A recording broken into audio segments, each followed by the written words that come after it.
Kepentingan itu harus dikelola secara bijaksana dengan semangat gotong royong agar semua rencana bisa berjalan dengan lancar. Pelaksana tugas Sekretaris Daerah Kabupaten Maluku Tenggara Bernardus Retop menilai, kehadiran kredit Union Eindhoven membawa dampak signifikan bagi pembangunan daerah.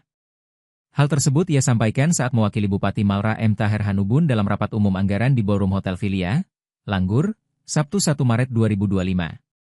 Menurut dia, Pemda Malra sangat membutuhkan kehadiran lembaga-lembaga keuangan mikro seperti kredit union, agar masyarakat dapat dengan mudah mengakses permodalan maupun bantuan finansial dalam rangka mendanai berbagai kegiatan dan kebutuhan.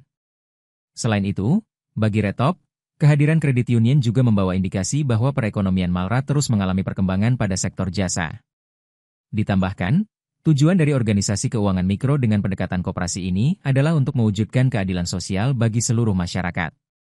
Sementara itu, manajer Chu Aha Philips Rumlus menegaskan, saat ini pihaknya memiliki lebih dari 15.000 anggota. Philips menambahkan, hingga usia 17 tahun ini Chu Aha memiliki total aset 70 miliar. Download Tribun X sekarang, menghadirkan lokal menjadi Indonesia.